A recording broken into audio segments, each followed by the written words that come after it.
কোন উম্মত তিনি যদি কি আমাকে খুশি করে, আমি নবীকে খুশি করতে পারে, আমি নবীর সাথে ওই উম্মতি হাসর নাসর হইয়া যাবে।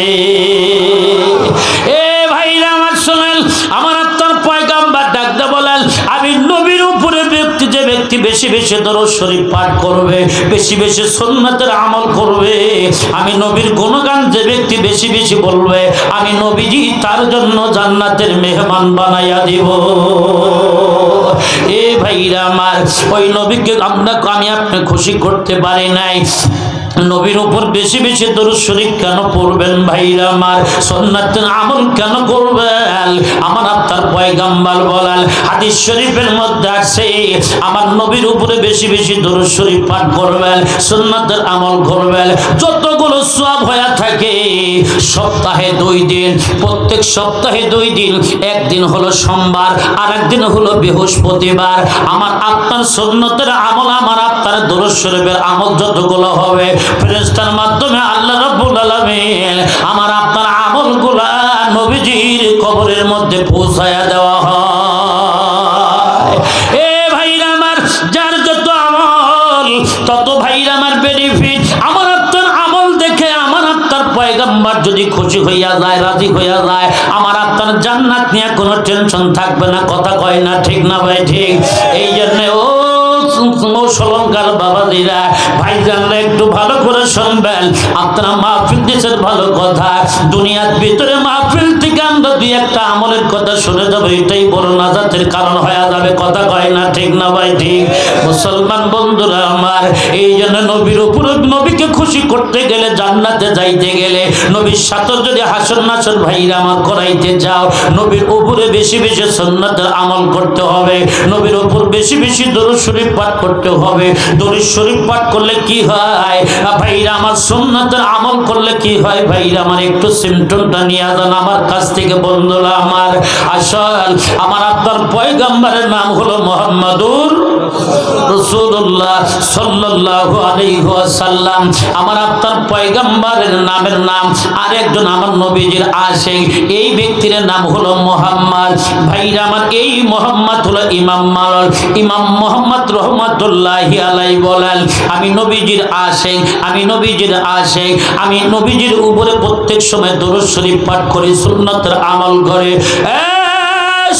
শরীর যুবক ভাইরা, গ্রামের ভাইরা, আপনারা ভালো করে দিলের কান দিয়ে বয়ানগুলো শুনবেন।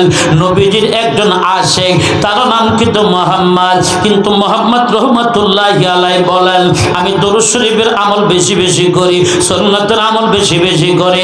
আমি যেই মাত্র হঠাৎ করে প্রত্যেকদিন শোয়ার আগে তাসবিহটা হাতের মধ্যে নিয়ে পবিত্রতা অবস্থান করে, আমি যেই মাত্র দরুদ শরীফের আমল করতে করতে যেই মাত্র আমি ঘুমের ঘরে যাই, প্রত্যেক দিন 40 দিন পর্যন্ত নবীর উপর দরুদ শরীফ পড়তে পড়তে ঘুমের ঘরে যান।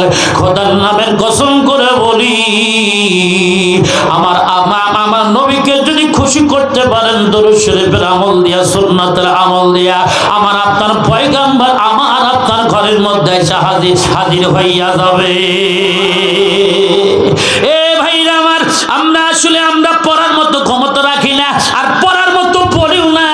এই ইমাম মুহাম্মদ রহমাতুল্লাহি আলাইহি বলেন, আমি ওযু গোসল সারিয়া পবিত্রতা অবস্থান করে আমি যেই মাত্র তাসবিহটা টিপতে টিপতে দরুদ শরীফ পড়তেছি, এমনকি সুন্নাতের আমল করতেছি, আমি যেই মাত্র দরুদ শরীফের আমল করতে করতে বালিশের সাথে মাথাটা লাগায়া ঘুমের ঘরে যাই, আমি স্বপ্নের মাধ্যমে দেখতে পাই আমার নবী, আমার আপনার পয়গম্বর জনাবে মুহাম্মদ রাসূলুল্লাহ ইমাম মুহাম্মাদের ঘরের মধ্যে এসে হাজির হইয়া গেছে।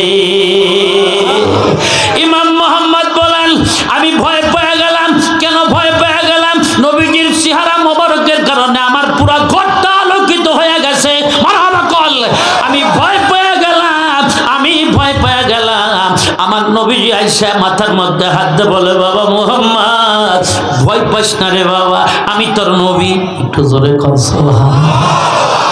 ইয়া রাসূলুল্লাহ, আপনার মতো এত বড় মানুষ, এত বড় পয়গম্বর হইয়া আমার মতো গরিব ঘরের সাহাবী, গরিব ঘরের মধ্যে আসলেন। ইয়া রাসূলুল্লাহ, আমি আপনাকে কোন জায়গায় থাকতে দেব, কি খাইতে দেব, ইয়া রাসূলুল্লাহ কোথায় বসতে দেব? ডাকতে বলে, বাবা আমাকে দিতে হবে না বাবা মোহাম্মদ, তুমি একটু ওঠো তো বাবা, ওঠো। ইয়া রাসূলুল্লাহ, আমি উঠতে পারি না, আমার এই কোমর থেকে নিয়ে পায়ের পাতা পর্যন্ত অবশ হয়ে গেছে, এক কথায় প্যারালাইসিস হয়ে গেছে। ডাক্তার বলে বাবা মোহাম্মদ, তোর গায়ের মধ্যে শরীরের মধ্যে ব্যথা, কোমর থেকে পায়ের পাতা পর্যন্ত অবশ হয়ে গেছে, এই কথা তো তুই আমাকে কখনো বলো নাই। ঠিক আছে ইয়া রাসূলুল্লাহ, লজ্জার কারণে বলি নাই। ঠিক আছে বাবা মোহাম্মদ, মন খারাপ করিস না, আমার আপনার পয়গম্বর দুইটা হাত মোবারক দিয়া যেই মাত্র ইমাম মোহাম্মদের মাথার দিকে নিয়ে পায়ের পাতা পর্যন্ত মাসা করে দিছে, মাসা করে দিতে দেরি হয়েছে, আমার আল্লাহ নবীজির হাতের পরশের বিনিময় ইমাম মোহাম্মদের সমস্ত শরীরের বেলা